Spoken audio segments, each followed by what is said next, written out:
Welcome back to World War Live, everybody. I'm your host, Conrad Franz, here on this Tuesday evening, June 16th. How is everybody doing? Realized I forgot to post about the stream until like an hour ago. So here we are. I want to welcome everybody here Tuesday evening. I want to remind everybody that any and all super chat questions will be answered. So hello to everyone watching on Substack and X, but all of you on YouTube, if you want to ask any questions, if you want to inject any specific line of thinking or inquiry into this evening's discussion, feel free to send in a super chat and I will discuss it. Of course, we are here in June 2026 in the midst of this supposed memorandum of understanding being hashed out. Apparently, a digital signing ceremony has already taken place. Why am I so washed out? Like, I don't know. What is with the color of the camera? I'm so confused. Either way, that memorandum of understanding, we're going to go over the points that have supposedly been leaked. We're going to be discussing what may happen between now and Friday when the supposed signing ceremony is going to take place in Switzerland, where Mohammed Ghalibaf, the leader of the Iranian parliament, and Abbas Araghchi, I believe, will be there signing the supposed memorandum of understanding with J.D. Vance, which will then instigate a 60-day negotiation period where, in theory, the nuclear file will be discussed and the details of the new peace in the Middle East and the new order of things will be established. And if nothing has changed, then we will be right back to war.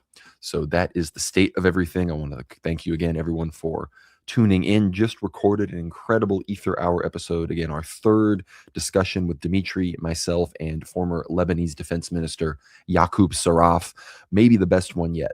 You know, the last two are some of the best shows we've ever done, and this one may have been the best one yet. So stay tuned for that. Get behind the paywall at worldwarnow.co if you're a regular enjoyer of this stream, if you're a regular enjoyer of the weekly World War Now news coverage, then please consider supporting us at worldwarnow.co. Of course, all of the free content like the World War Now episodes, like the live streams, and so many other things are available first for free for all Substack subscribers. And then, of course, all Ether Hour episodes in full, not just the 20-30-minute free previews, which we generously provide for all of you, but all the full versions, full hour 20-minute conversation between myself and Jim Jatras, full sit rep with my good friend Andrei Afanasyev, Russian war correspondent, full 2+ hour discussion with Christopher, our good friend from the Holy Wisdom YouTube channel. We have our series about Rasputin. We have our discussion with former member of the European Parliament Nick Griffin, Mike Painovich. We have other episodes again with Yaqub Saraf and many, many others. We have Dr. Matthew Raphael Johnson, Father Peter Heers, Father John Whiteford, really, in my opinion, the greatest ensemble of guests on an Orthodox podcast on the internet. So please consider supporting us at worldwarnow.co, becoming a monthly or yearly supporter. If you become a yearly supporter, you actually save a little bit of money compared to the monthly supporters. And again, we got some people sending in some super chats. No worries on the double chat. I'll be reading those throughout the stream. But of course, if you already are behind the paywall or you don't want to get behind the paywall, then you can easily go to the Buy Me a Coffee to make a one-time donation or to continue to donate on top of your World War Now Substack support. So go to buymeacoffee.com/World War Now and support us to whatever your heart desires. Buy Me a Coffee takes a far less invasive fee than the YouTube super chats do, for example. So really great way to support us. All of you who have supported on the Buy Me a Coffee, you know who you are. You are the ones really keeping the lights on here at the proverbial World War Now bunker. And finally, the show's sponsor, the only real sponsor that we have, so you got to show them some love, Antelope Hill Publishing. Go to antelopehillpublishing.com. They've got their incredible pro-America Hezbollah patches, recent publications on the selected speeches and writings of Mussolini. Of course, we encourage people to get The Culture of Critique by Kevin MacDonald. Really helps explore and explain the Jewish question, and it is in its third edition through Antelope Hill. So check all of these out and use code WWN for 10% off your order at antelopehillpublishing.com. All of this is linked down below wherever you may be watching this stream or listening to the replay. So again, thank you so much to Antelope Hill for sponsoring the stream, and thank you so much to you all for tuning in and supporting us. And again, use that code WWN for 10% off any of your orders of the hundreds of incredible products that they have at Antelope Hill. With all of that, of course, it's time to dive right into the news. We already have some super chats, though, from Brittany Love ATX. She sends $5. She double sent this, so really $10. She says, I'll kick it off with a random question. What are your thoughts on the Noahide laws? I saw Israel is set to recognize the Noahide court. I don't know many details about that. They're always doing weird red heifer Noahide stuff. And I think, I mean, in the sense that when the Antichrist comes, there likely will be a version of the Noahide laws that, those who don't bend to him will have to submit to. And while I don't think there ever will be, before the Antichrist, a sort of explicit, the Goyim and the Gentiles will have to submit to the Noahide laws, I think many countries subtly will implement laws that conform to the Noahide laws that will basically be the Noahide laws and everything but name. And next thing you know, the Goyim will be living like vaccinated, tagged, tracked, and ID'd cattle, unable to criticize Israel, unable to criticize organized Jewry and such. And then they will be subject to basically a version of the Noahide laws, causing them to submit to our Semitic overlords without even necessarily being aware of it. So that's my perspective. I don't know if any of that will be happening in the immediate future, but in many ways, modern society is goy raping us, as it were. But good question. Again, any and all super chats I'm going to answer throughout this evening. So hello to Brittany Love, Am Toscasteros in the chat, everybody else, See No Evil, everyone else joining in on Substack and X as well. Good to see you all this evening. And of course, the big news, obviously, is this memorandum of understanding. And I want to read, apparently at least, these details were leaked by Al Arabiya Media and have been posted by Israeli Channel 12. So Saudi sources, Israeli sources. Axios was reporting on this as well. And this is some of the points, not the full memorandum of understanding, but the largest amount of points we have so far. We could get more points. Some of these points could get removed by the time the signing occurs, but this is the current most up-to-date information that we have. Excuse me. It says here, key points in the memorandum of understanding per Israeli Channel 12. Iran and the U.S. and their allies would halt hostilities, including in Lebanon. So this includes Hezbollah, the Houthis, Iraqi militias, Iran, and then on the U.S. side, the U.S., all of its allies in Israel, attacking Lebanon and other places. So total ceasefire on all fronts in the Middle East. Iran reaffirms it will not develop or acquire nuclear weapons. Both sides agreed to address Iran's stockpile of enriched uranium in future talks. So again, nothing about nuclear in this memorandum. It says Iran would maintain its current nuclear program during negotiations. The U.S. would avoid new sanctions and military buildups in the region during the talks. Iran would ensure free and safe commercial shipping through the Strait of Hormuz for 60 days. The U.S. would release frozen Iranian assets once the memorandum takes effect. If a final deal is reached, the U.S. would withdraw its forces within 30 days and lift all sanctions on Iran. A final agreement would include a $300 billion reconstruction fund for Iran. The U.S. would grant temporary sanctions waivers, allowing Iran to sell oil during negotiations. Further talks involving Oman and Gulf states would address maritime and shipping arrangements. The framework calls for 60 days of negotiations on a final agreement, including Iran's nuclear program. And it says free passage, but at a certain level, a Franz von Gart, good to see you in chat, brother. We obviously, the toll concept is sort of out the window as it violates international law. But much like, again, I've reiterated many times, Turkey charges environmental fees, tugboat maintenance fees, and other things for the ships that pass through the Bosphorus and Dardanelles Straits. Iran and Oman will likely be doing the same thing. So it's not a toll, but it effectively is a toll. They will be charging certain fees to help with the upkeep and maintenance of their now control over the Strait of Hormuz, which again was not the reality prior to Trump and the Jews launching their unilateral aggressive war against Iran in the midst of negotiations. So it's objectively true. J.D. Vance and Trump have been trying to spin this as somehow better than the JCPOA, despite the fact that we're giving them billions of dollars. And the only thing that is similar to the JCPOA is that Iran will never get a nuclear weapon. So there absolutely nothing was gained. We lost dozens of American lives, billions and trillions of dollars, only to give Iran control over the Strait of Hormuz, which they didn't have before, only to give them hundreds of billions of dollars, which they didn't have before. And we have also imposed the will of the Iranian people and the Lebanese people in the situation in Israel's north, thus hamstringing Israel from achieving their Greater Israel project. So hats off to the Iranians, hats off to Mojtaba Khamenei, the supreme leader, and all of those making the Iranian machine function, those in the IRGC and the civil services. I genuinely am impressed with how their nation has risen to the occasion, put the Zionist entity and its American golem in its place. It is frankly a joyous sight to behold. I won't hide that at all. But who holds the final say? Obviously, Iran and the US want a deal. None of them want to do the war. We knew that after 2-3 days of the Purim War, after it was clear that taking out Supreme Leader Ayatollah Khamenei was not going to lead to a regime change or any kind of internal collapse in the Islamic Republic. So now, unfortunately, the only reason that isn't going to happen is because Israel still has its finger on the trigger. The situation in Lebanon is something that the Iranians demand be included in the memorandum, in the peace, in whatever agreement is made here at the end.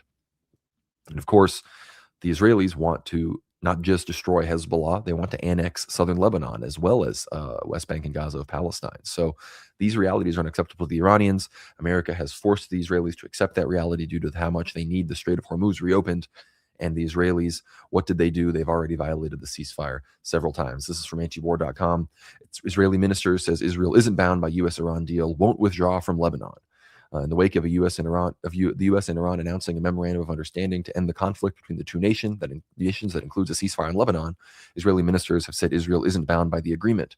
Israeli Defense Minister Israel Katz vowed that the IDF will not withdraw from its so-called security zones in southern Lebanon, which include a major swath of Lebanese territory, and will also continue the occupation in southwest Syria and Gaza.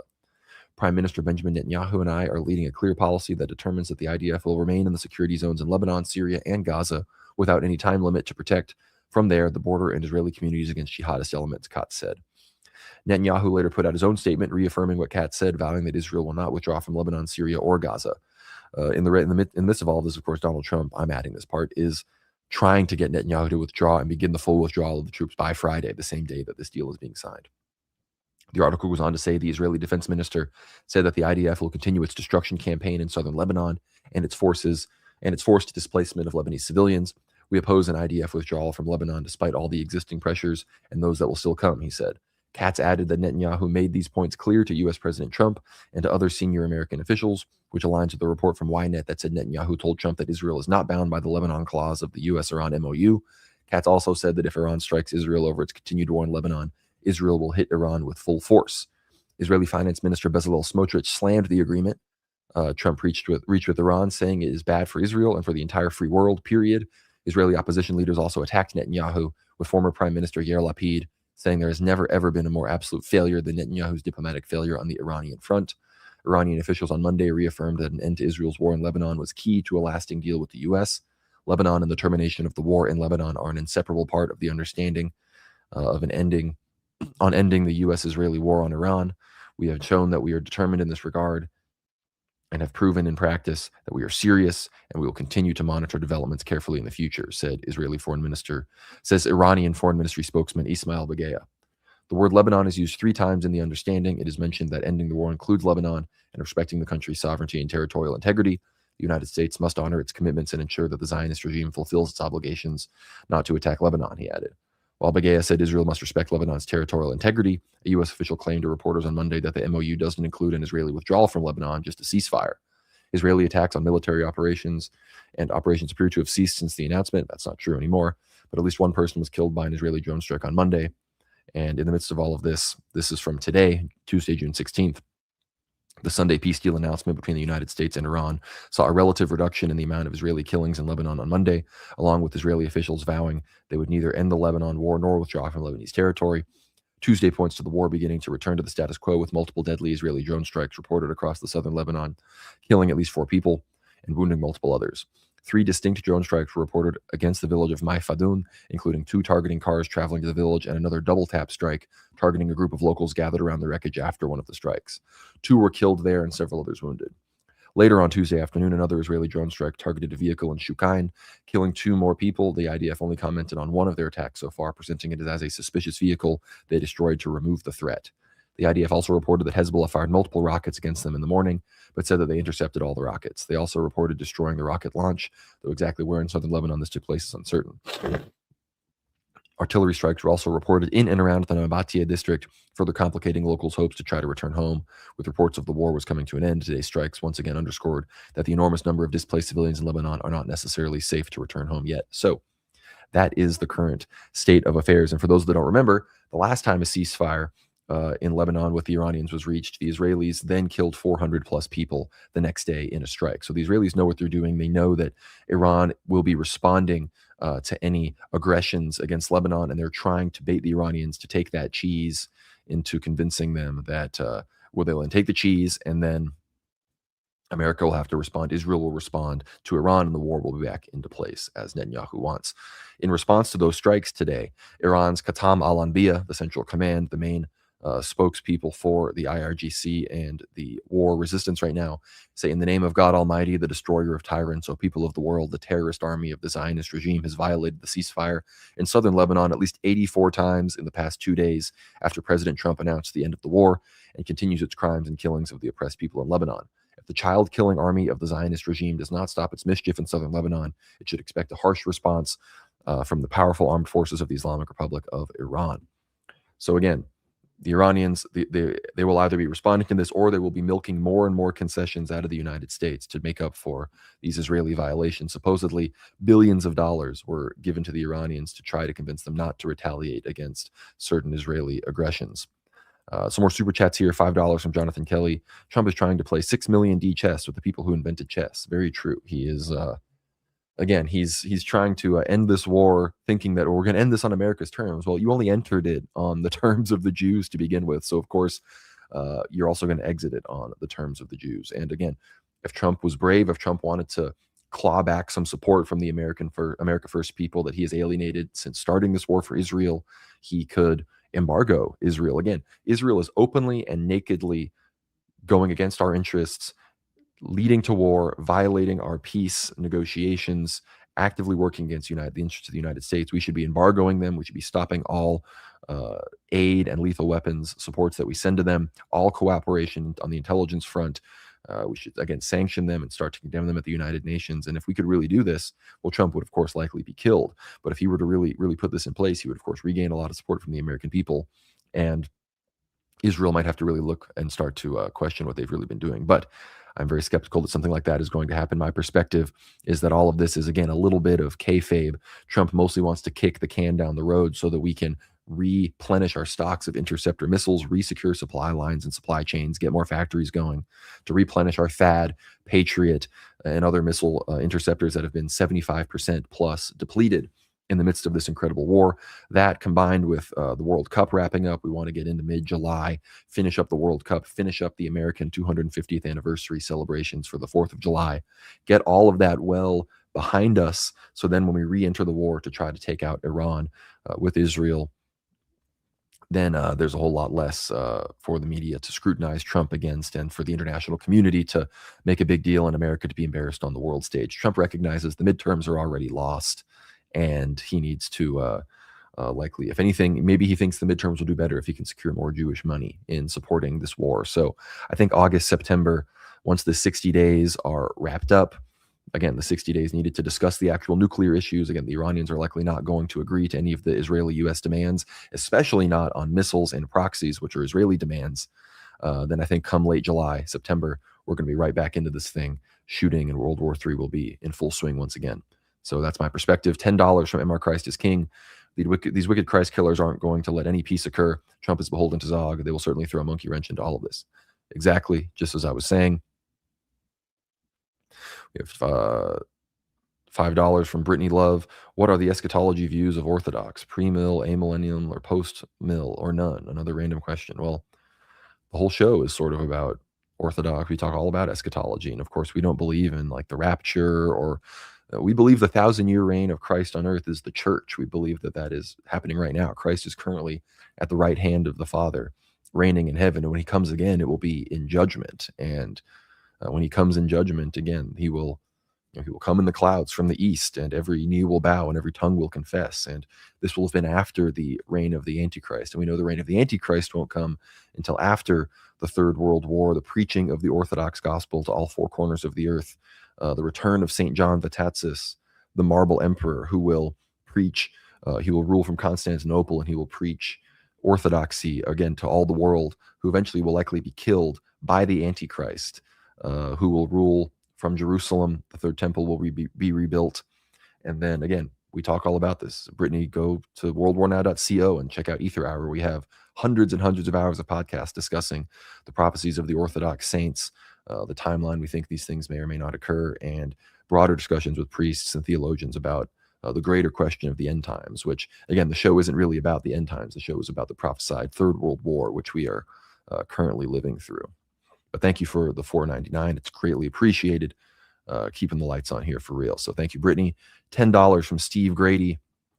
How about all those listening devices that were found in the White House after Netanyahu and his entourage visited? Well, at the end of the day, all our phones are listening devices that the Mossad probably have back ends to when it comes to Apple and Android. So I don't know if they really need to be doing those things, but it's true that the U.S. intelligence community, I believe the DNI and others, have upgraded the Israeli intelligence threat to our highest level, basically saying that more than any of our allies and even some of our adversaries, the United States, of course, I mean, come on, get back into focus. There we go.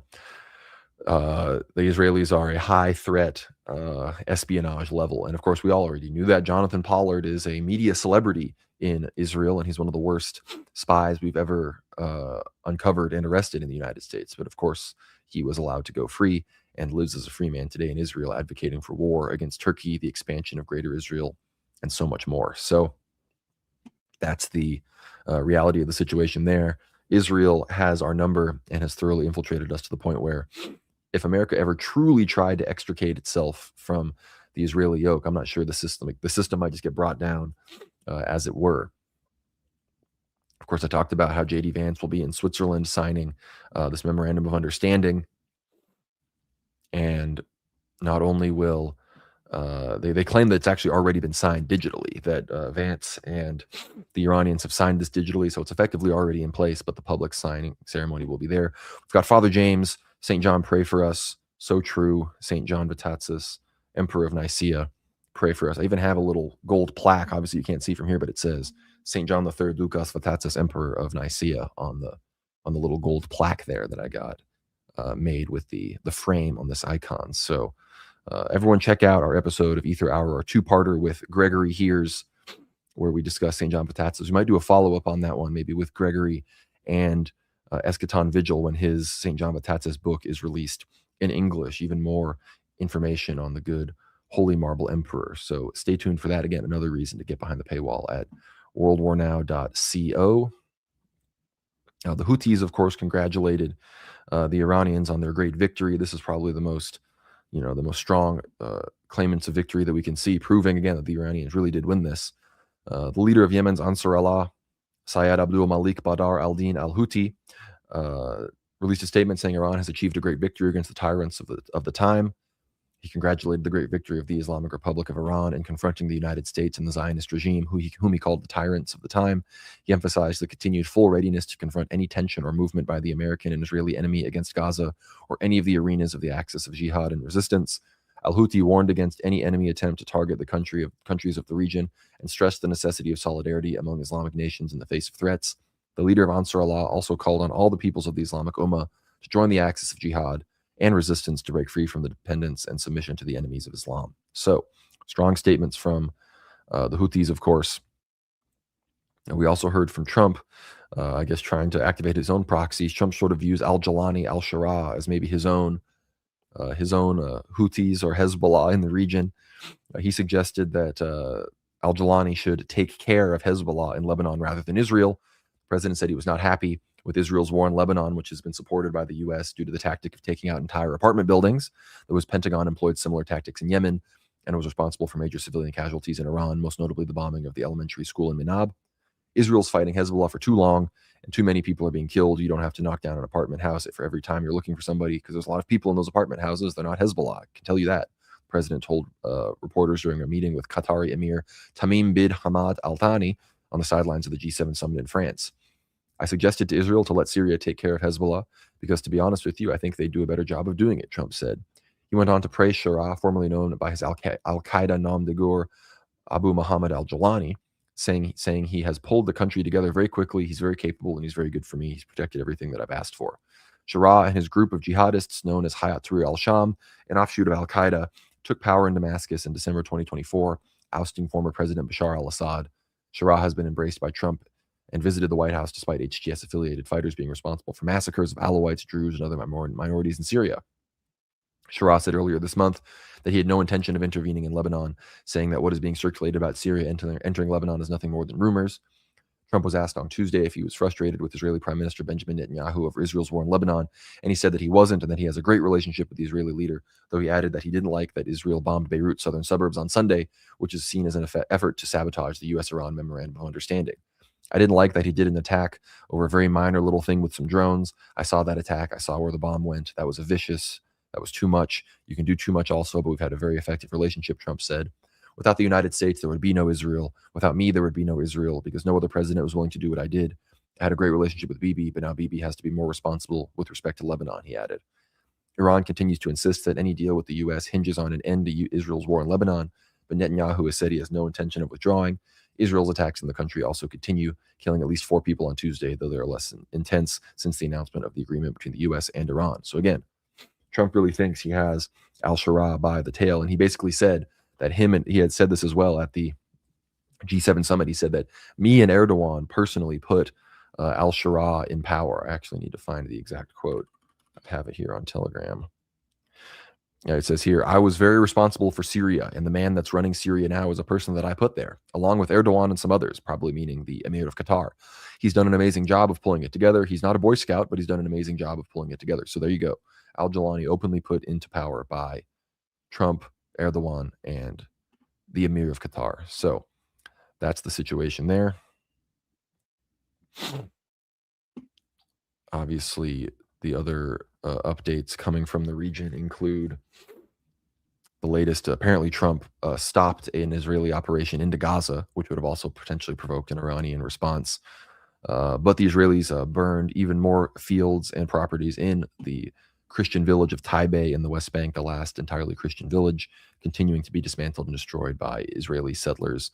The Israelis are also opening a military base in Jenin in the West Bank, the first military base in the West Bank since the Oslo Accords were signed, openly violating any of the international agreements that Israel has signed when it comes to the Palestine issue. So nakedly violating everything. Israel is fully expanding its Greater Israel Project with no regard for what anybody else may say, because they don't operate under real international law. They operate under their law. In their minds, those laws are for the Goyim. Those are the Noahide laws, and the Goyim have to be subject to them, and the Jews do not. They do what they want, and America defends them because America is controlled by the largest extant faction of world Jewry outside of Israel. That is why we are in the situation that we're in. It's really not that complicated. So if anyone else has any other super chats, feel free to send them in. We are going to play some ethno-guesser here in a little bit, but we have some other stories.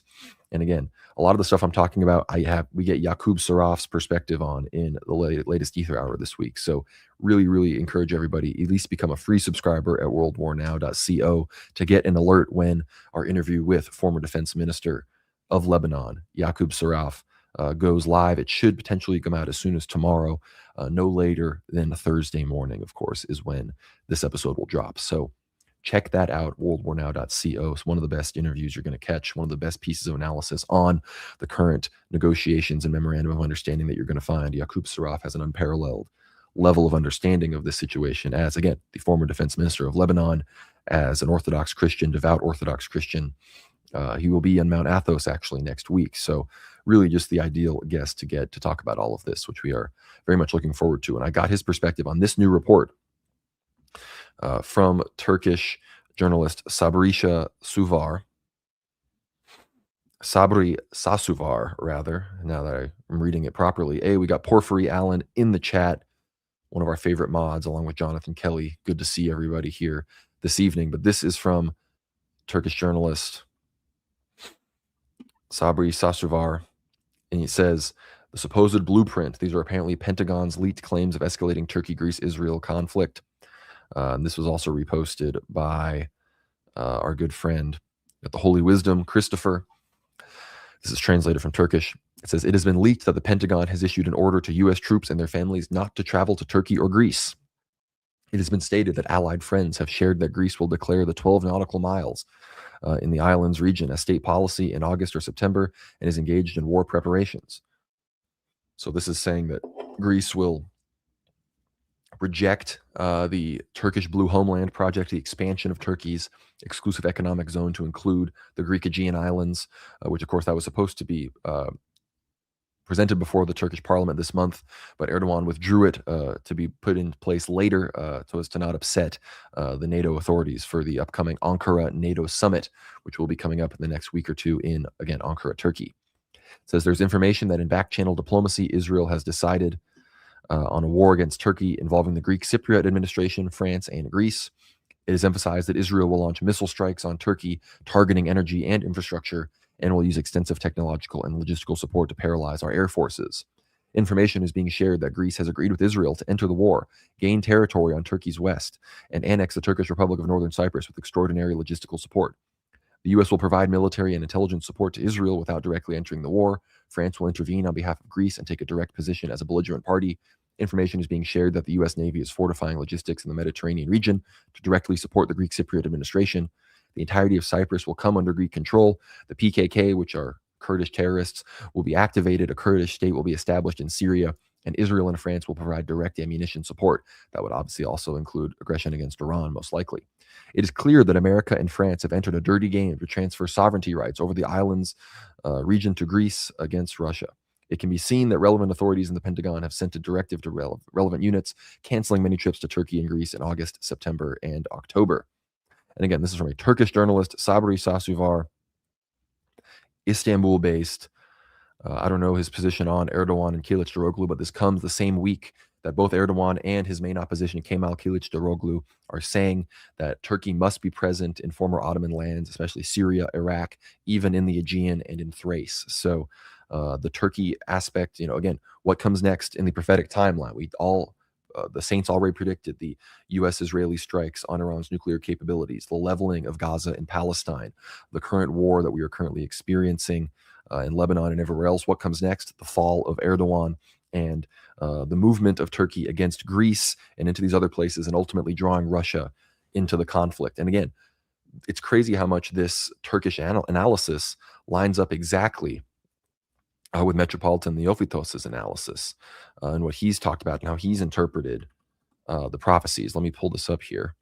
Recent post from the World War Now X account. I'm actually going to probably share the screen on this one. Let me find this. Yeah, here we go.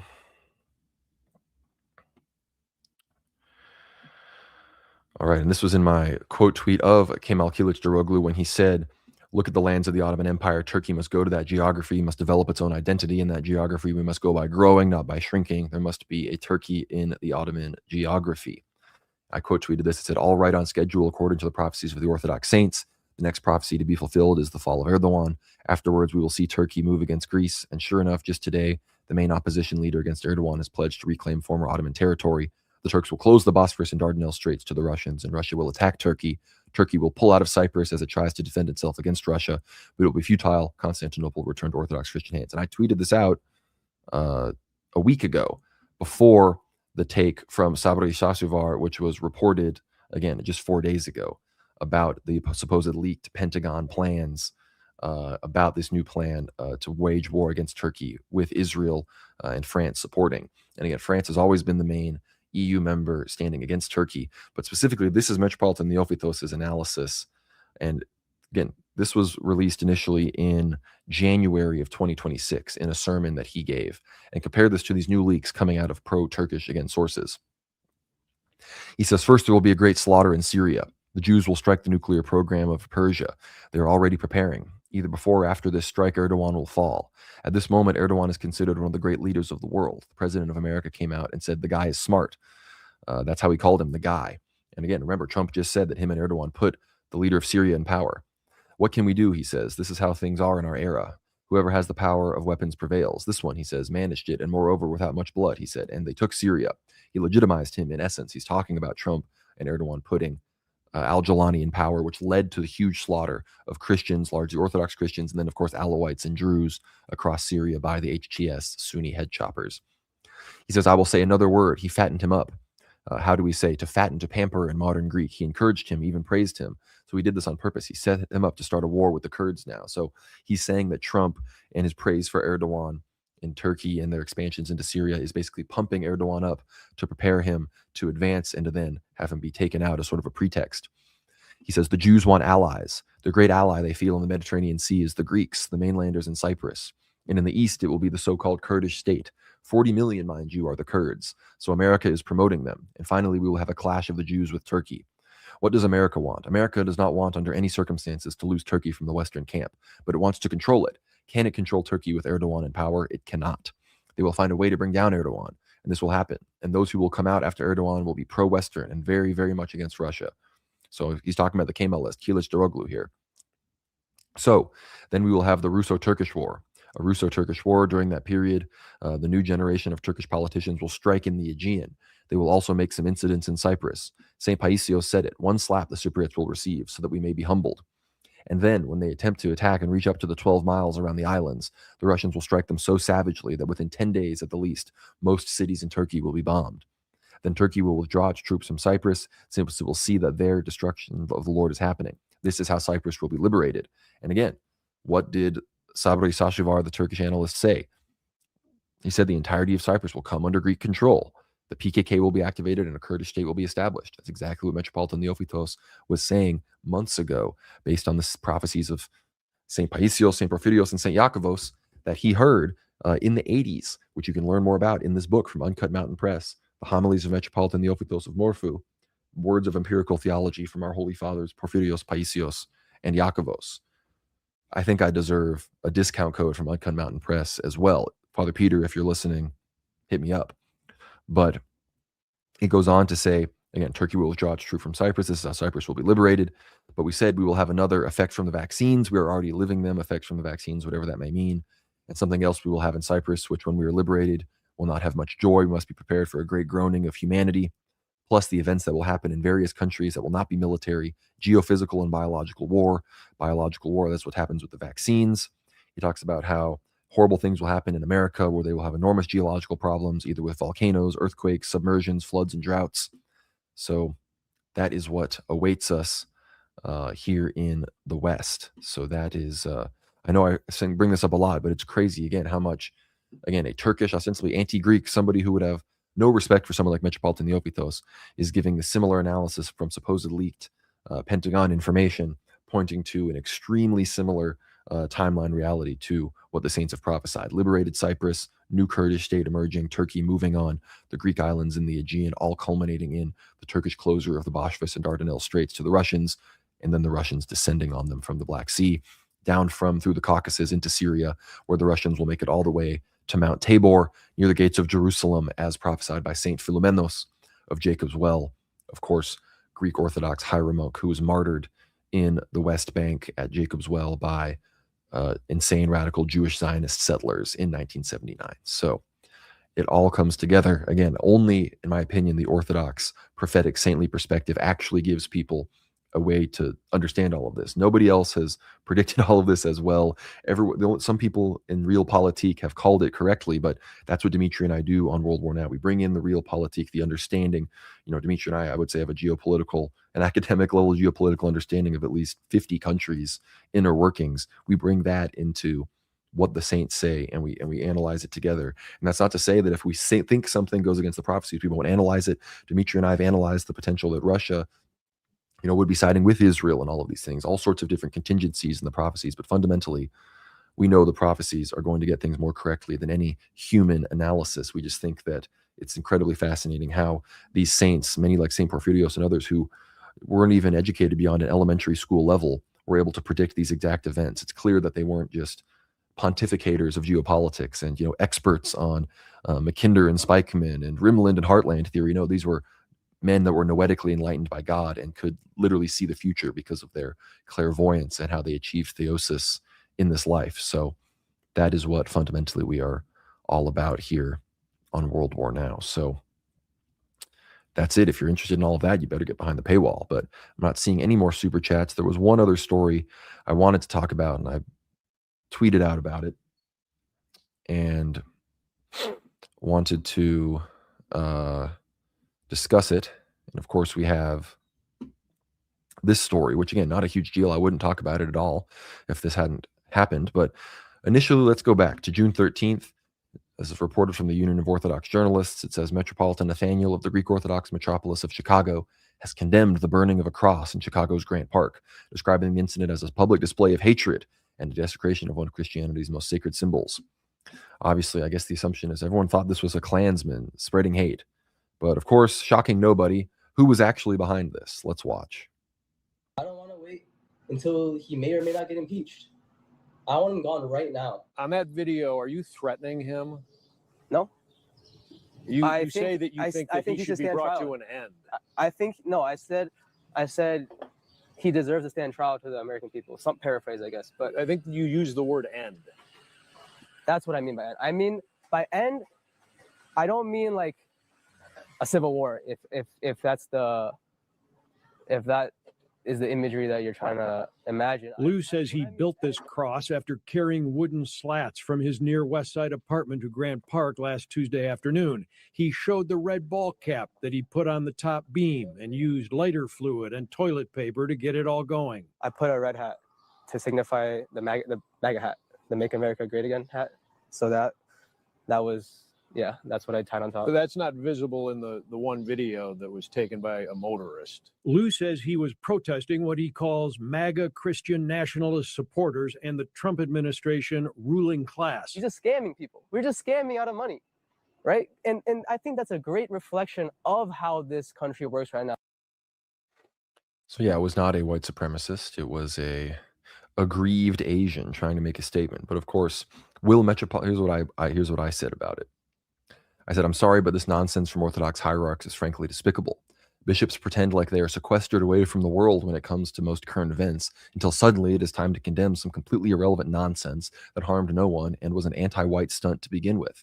No one would have even known about this event if clowns like Metropolitan Nathaniel hadn't put a spotlight on it. Frankly, the whole charade should be condemned as another example of mimetic / stochastic terrorism against whites, but not a single hierarch in America is brave enough to say anything in defense of the actual American people. Will Metropolitan Nathaniel apologize to white Americans for amplifying a libel against them? Of course not. He will likely just reiterate the importance of condemning racism. It's time for the bishops to actually be present, because right now most of them seem to be these religious businessmen that Metropolitan Saba has warned about. And I'm making the point here that fundamentally, bishops need to be not retarded. And if you are a grown man and you lead one of the largest Orthodox jurisdictions in America, the Greek Diocese of Chicago, you have an obligation to actually sort of pay attention to like what's going on in the country, what's going on in the world. You live in Chicago, a city where every weekend black people kill at least 3 or 4 people, usually their own, but whites often get caught in the crossfire. And some Asian retard wants to protest Trump, so he sets a cross on fire. So how was he not arrested? Isn't this like arson, lighting a thing? Like if he was anywhere else, if it was a white person, he'd already be in prison, of course. And what does Metropolitan Nathaniel do? Decides to make a public statement condemning this. He probably thought it would be a good look. It's an easy dub, an easy win for the Orthodox to be, see, look, we're against racism. And of course, he probably wants to highlight the legacy of when that one Greek Orthodox church had a cross burning on its lawn when the second revival of the Klan in the 1920s came about and was anti-immigrant and was targeting Greeks. He probably wants to get some Greek victim narrative going too. It's just, I'm sorry, it's despicable. How many things happened? Did any bishops comment on Austin Metcalf? Did any bishops comment on, have anyone apologized for the George Floyd situation? Have any of them talked about any of these other anti-white killings? Have they talked about what's going on in the UK and Belfast? Are they talking about the Great Replacement? No. But Metropolitan Nathaniel, this goober, felt it was important enough to talk about this cross burning as if just in his mind, he was convinced that, yes, the Klan is running around Grant Park, Chicago. This is just... It's so stupid and so inane and childish that, I'm sorry, we should really demand better. We should demand an apology from Metropolitan Nathaniel, and someone should write him a letter. And if he doesn't at least say, look, I'm sorry, I got caught up in a hate crime hoax, and clearly this is why these hoaxes go, because silly people like me will make a big deal out of it, and suddenly racism is the topic of the day again. No, we need the hierarchs to come out and say that it was... think about and say that no, not only is this whole racism thing over, we're not dealing with that anymore. The real problem is these anti-white libels, always accusing white people of racism, always trying to make it seem like racism is the problem, when in reality the problem is anti-white racism, anti-white violence.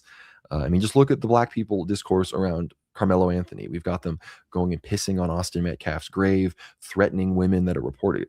Carmelo Anthony's dad is saying that a woman reporting on the case, her daughter deserved to be molested because she was there asking questions about the case. So this is the situation that we're in.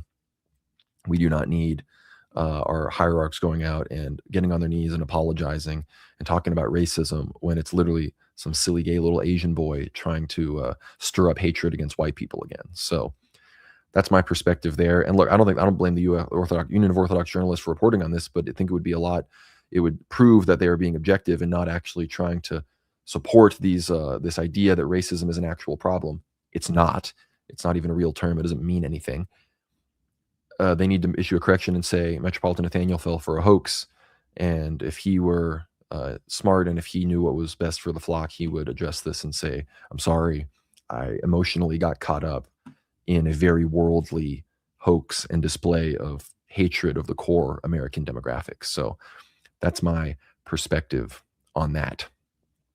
I want to encourage everybody again to visit worldwarnow.co.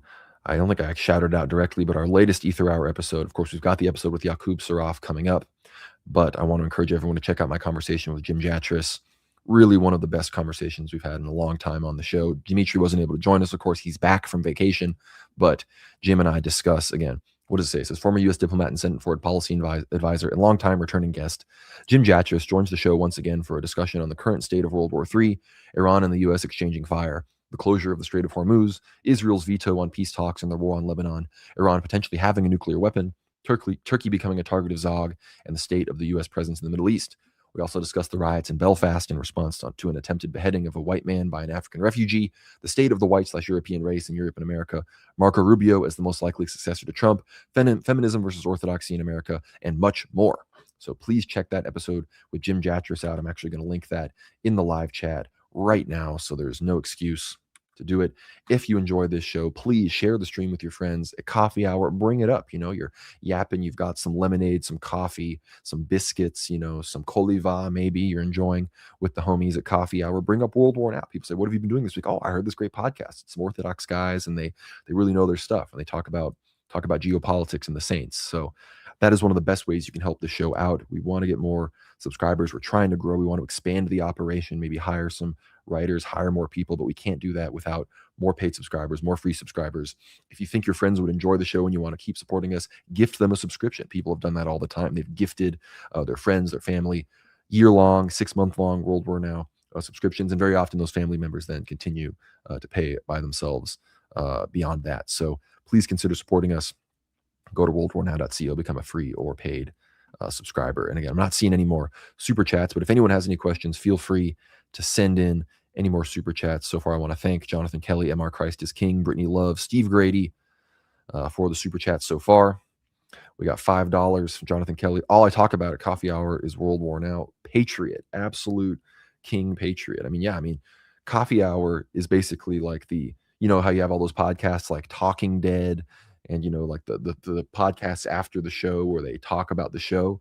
Well, with Coffee Hour, of course, you talk about the sermon and the homily, but, the real aristocrats get together at Coffee Hour and discuss the latest episodes of World War Now and Ether Hour. The Ether Hour interviews are a key component to all of this. So thank you, Jonathan, one of our top World War Now patriots, really a World War Now general. 2 generals in chat with Porphyry Allen and Jonathan Kelly, 2 World War Now 5-star generals right there. So if you want to become a World War Now general, become a paid subscriber and start super chatting, because that is how this show functions. Our only sponsor, again, is a dissident bookseller, Antelope Hill. We don't make a whole lot of AdSense money from YouTube. We don't have any big NGO money. We certainly aren't getting funded by any foreign states, no matter how many times people might accuse me of taking money from the Russians. I've taken no money from any foreign governments. I'm telling the truth. So it's all from you guys. It's all from the World War Now patriots. And that's why I've been able to turn this into my full-time job. So I can't thank you guys enough, but not that this is turning into a big pitch, but I do also need to start a family.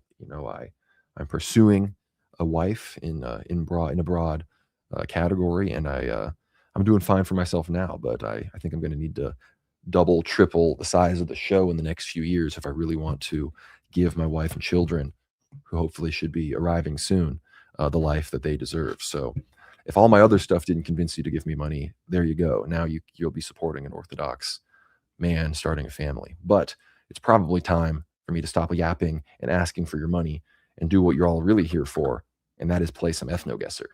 So for those that don't know, of course, at the end of these streams, we do ethno-guesser. $10 from Jonathan Kelly, no NGO after all the Soros Fund super chats. That's true. The only NGO I'm part of is the Jonathan Kelly Alexander Soros Middleman Fund, of which, of course, Jewish billionaire Alex Soros uses our good friend Jonathan Kelly here as a conduit and gives us more money. And yes, Jonathan, I won't bring it up on the screen, but it did go well. We'll see how things go. But you know what time it is. It's time to guess some people's ethnicity. So let's lock in.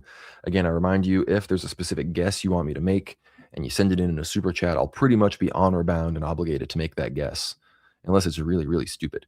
So let's lock in and play today's game. Oh, easy start with the Hoisan here. Nothing we've never seen before. So let's lock that in. I can't remember if it's up here or more down here. Yeah, Caroid. Sanid variety named after the Karoo Desert, very ancient and distinct with many unique features, was dominant in southern Africa some centuries ago until Bantu and European colonization almost wiped it out. You, of course, have the Zosid people, which are basically Bantu Caroid or Khoisan hybrids. But good start here with a good 5,000. I saw Franz van Gart in the chat. Hopefully he is here for the ethno-guesser. $10 from Porphyry Allen, non-Bantu super chat. So true. We've guessed in Africa, and it was not a Bantu. So that's a good day, right? Oh boy. Now this is some Horn of Africa, Ethiopia, Eritrea, Yemen, Djibouti stuff we're looking at right here, right? Let's see what everyone says though. Where are we thinking here? Is this maybe here? You know, maybe Hedge, Eritrea, Ethiopia, Djibouti, something like that. Yeah, speed running before I make mad guesses. That's true. Some of my best scores are when I just guessed on instinct and ignored the chat entirely. But this is a stream. That's, you know, I basically take the L's to farm audience engagement, guys. So the sacrifices I make. But if anyone has any disagreements, I'm probably going to lock in this here. And no, I'm not drinking alcohol. It's a random can I forgot I had in my fridge. It is a kind of lemonade, which I've never tried before. It's pretty good. $20. Congratulations to a fellow World War II patriot who welcomed his daughter to the world today. Well, I don't know who you're talking about, but congratulations to them. All World War II patriots need to be reproducing maximum amount, having as many children as possible and getting them baptized into the Orthodox Church. So congratulations to you, good friend of Jonathan Kelly and good friend of World War Now, wherever you are watching this. I salute you and many years to your daughter. But I'm going to lock this in. All right. We did it. North Ethiopid. Exactly what I was thinking. Ethiopid subtype that is often regarded as a northern branch of East Ethiopid, common along the Red Sea coast in the Nile Valley from Egypt to Eritrea and deep into the Ethiopian highlands, shows some morphological affinities with Mediterraneans and played an important role in ancient Egypt. All right, we're 2 for 2. 10,000 points. Oh boy. Oh boy. I feel like this is going to be here in the general Southern Americas and Latino America. But I might need some help on this one. And I'm not seeing any of our South American patriots in the chat right now. So I'm not sure exactly what to do here. For some reason, these people scream like, I don't know, Peru or something. I feel like I have a Peruvian friend. He'd be yelling at me right now if this was wrong, but I feel like this could be correct. Someone says Andean jungle. Yeah, I mean, I'm thinking Peru, Bolivia, around here. Someone says more norte. They don't look funny hat enough. Come on, you can see the woman on the right wearing one of those hats.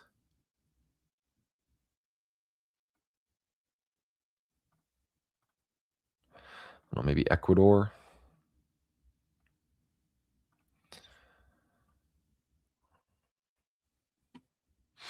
I'm not 100% sure.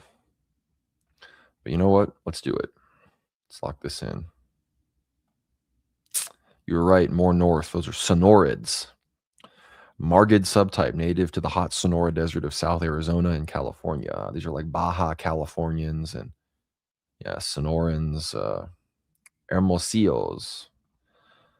So yeah, I should have listened to Porfirios there, but only 334 points. Terrible. All right, let's recover. Oh boy. I think we've gotten this one before. I think it's you basically want to go like there. Yeah. Savolaxid. East Baltid variety named after the Savolaxia province of Finland, similar to Neo-Danubian, core population in eastern Finland, Karelia, and northern Russia, also Lapland. Occasionally found all over Scandinavia and in Eastern Europe, south to the Carpathian Mountains in Norway and southern Sweden. The type is the result of relatively recent Finnish migration. All right, glad they still gave us the 5K. I knew it was like the line was right here, so we locked it in. Sorry, couldn't consult chat. Had to recover the score there after, admittedly, my own blunder. Oh boy, I don't know, man. Somewhere around here, chat. We're locking. We need chat to help here. Somebody lock in, please. Orthodox Michael, please lock in.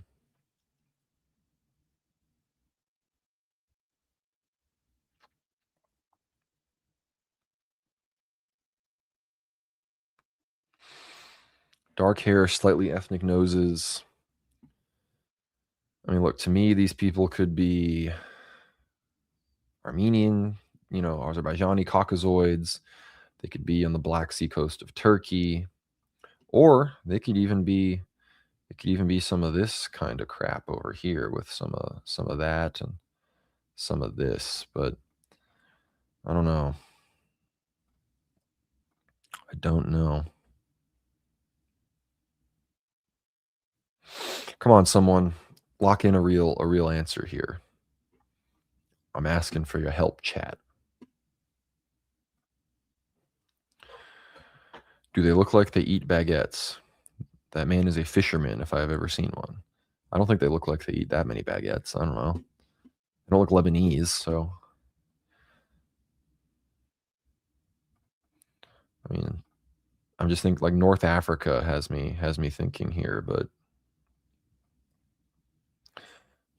maybe this is more the play.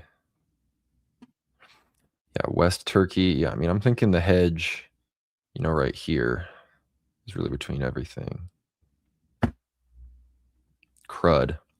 Central European type. Yeah, Alps, former Yugoslavia. Serbs, Croats, Montenegrins, Bosniaks, and their relatives. Yeah. It's just a little too brown for that for me, though. I mean, Europeans are white, and they just didn't look white enough. So let's lock this one in. These are Dinarids. The woman I can see. The man just looks too much like Sinbad. So, yeah. But let's lock that one in. Major white edge case here. You're right. Oh, my gosh. Bruh. I have no idea, man. Someone lock me in here. Like, I literally, I don't even know. Like, I'm assuming, South America, but, could these be, Pacificoids? Where is this, deep Bolivia?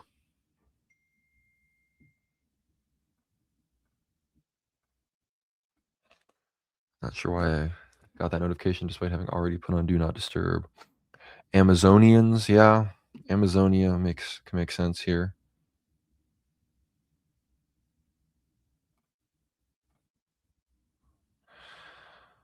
Huh. I feel like I should have given me the 5,000. But these are Lagoa Santa, Lagids proper, named after fossil remains of Brazil, associated with one of the first migration waves to South America. Skulls sometimes melanesiform. Yeah, see, they've got the little bit of the Melanesian thing going on. I guess I would have gotten more points if I had gotten where I actually originally put my cursor. I feel like 3,300 is a bit Jewish, but, you know, we'll take it. We'll take it. Oh, boy. What? This is some kind of, like, ancient type, right? Like, this is some kind of extinct person. I feel like we've gotten this one before, but I have no idea, man. What I'm looking at? Like, is this like some of this crap, or is this more some of this? Like, I feel like it's somewhere on this axis here.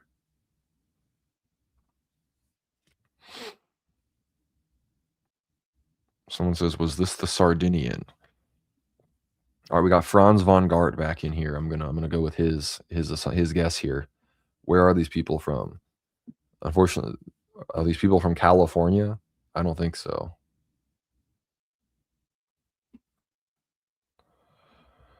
Is this really like we got to go like? Because we already had the Baja California thing earlier, and they didn't look anything like this. All right, man. We'll trust you. Oh, okay. I guess it was more from up here, but ancient Margid subtype probably arrived with one of the oldest migrations to America. Shares some features with Ainids during the last century, still present along the California coast. Has continuously been pushed back by other Native Americans and later Europeans. Dang it! Should have gone on the coast, I guess. Another 3,300. Let's move on. 8 out of 10. All right. Some actual East Asians. I feel like we've had this one before, and that these are Japanese people. Yes. Chikuzen, special Japanese type influenced by ancient regional elements, named after the old Chikuzen province that is today part of Fukuoka Prefecture. Probably represents a Mongolized variant of the Ainu robust Tsukumo type of the Neolithic, most common in the northern half of Kyushu Island, was often among samurai, occasionally found across all Japanese islands. Yeah, I've got this one locked in. Porphyry Island, $5 California gasoline. Hey, in Texas, gas is at like $3 flat almost. So another classic. It appears the superiority of Texas has caused some controversy again. Yeah, I locked in the Japanese one there. 9 out of 10. All right, we're in Africa.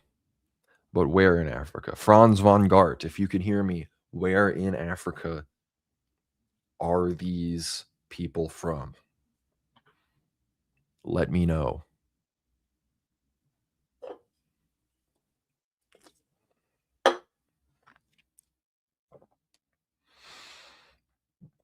Mr. von Gart, you cannot leave me in this hour of need. I think we can still crack top 10%.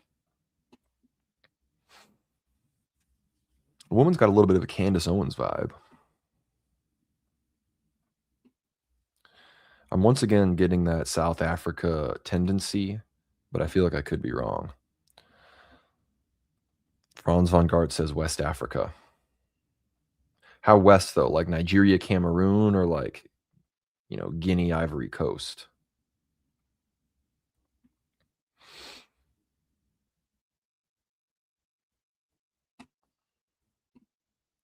We're going to go here. Ooh, still got a 49.24. Oh, because we nice. I almost got the tiny little exception, but no, these are actually Congolese. Congolasids, widespread type of the Congo Forest Basin, common from Gabon to the Democratic Republic of Congo, CAR, Angola, and Zambia. All right. You got lucky there, Franz. You got lucky there that I still pulled out the 49.24. I mean, this is Central Africa, but yes, we know how Bantu expansion works. 49.24. They should have given me the 5K, but basically a 5K. Only 76 points away from the 5K. On to the final guess. Oh, we've had these before, but where is it? Is this here or is this like here? Oh, come on. I feel like we've gotten this one before. Oh, wait. I think I know. No! I was right the first time. I thought it was just the Arab, but it was Libyan. Yeah, dang it. I should have gone with Libya or North Africa, or I would have gone over here, would have been correct too. Only 1800s, dang, average 3,500. North African steppe type that is usually regarded as part of Orientalids. All right. What did we get though? Top 9%. Let's go. We still stayed in the top 10%. Top 9% of players. This is why we play the game, everybody. This is why we do what we do. Thank you, Porphyry, Franz von Gart, Jonathan Kelly, everybody else for helping me conquer the ethno-guesser map. It's been a good, fun stream, very clippable stream, in my opinion. Another way you guys can help the show, if you want to help it grow, is to clip the stream, clip the episodes, clip the audio-only episodes. If there's a 5-minute segment, a 10-minute segment, a back and forth, a 30-second bit that you think was really prescient or poignant and really spoke to you on the show, please clip it, add some subtitles, send it to me, or just post it yourself. We will repost it, obviously, share it far and wide, or post it ourselves. So please consider doing that. I think this stream actually had a lot of very clippable moments. But again, main thing I want to remind everybody, get behind the paywall at worldwarnow.co. It's the main way to support the show. Check out our recent episode with Jim Jatras. Get behind the paywall, listen to the whole thing. Again, we've got 168 episodes of World War Now, 124 plus episodes of Ether Hour, full documentary, 4.5 hours of the Death of Empire documentary with full English subtitles explaining the fall of the USSR, the true story about the Russian Empire. All of this is available in full for paid World War Now subscribers. So thank you all so much for doing that. Please consider becoming a supporter on the Buy Me a Coffee if you're already behind the paywall, or you don't want to get behind the paywall and only want to make a one-time contribution. Please visit buymeacoffee.com/World War Now. We're going to dump that in a live chat as well. This is the best way to directly support us. They take a very minimal fee, so really helps us do this. Again, trying to start a family here, so support us if you can. Obviously, antelopehill.com, antelopehillpublishing.com. Use code WWN for 10% off. One of the best ways to support us. If you're watching on YouTube, please hit the like button, share the stream, subscribe to the YouTube channel. We're almost at 7,000 subscribers. We really want to get to 10K YouTube subscribers soon, so subscribe on all your Google accounts. Send the YouTube channel to everyone. If you're already subscribed on YouTube, subscribe on Substack as well. If you're already subscribed on Substack, subscribe on YouTube as well. Be sure to follow us on X at @WorldWarNow_. One of the best places to keep in touch with us right here. You can also find me on X at GnomeRad. That's right. I've been really gemming out recently, so follow me on there. Be sure to find us on Apple Podcasts and Spotify. If you search World War Now, pretty much, again, wherever podcasts are found. We are on a Telegram at World War Now Telly, so check that out for the 24-hour live feed, of which we are always giving you the latest updates on World War III and everything. So again, thank you all so much for tuning in. Big Ether Hour coming up this week with former Lebanese Defense Minister Yaqub Saraf. So stay tuned for that. I want to thank all of our super chatters: Brittany Love, ATX, Jonathan Kelly, MR Christ is King, Steve Grady, Porphyry Allen, and everybody else that supports the show. Thank you again so much for tuning in this evening and enjoying your Tuesday evening with me. It's always a pleasure, one of my favorite parts of the week. So with all of that, like, subscribe, leave a comment to let us know what you thought. Clip it if you want. Again, one of the best ways to support the show. But with all of that, I will leave you all with that. Please keep me in your prayers. Keep Dimitri and I in your prayers. Keep the world and the church in your prayers. I certainly need them. So with all of that, we will see you on the next one. God bless.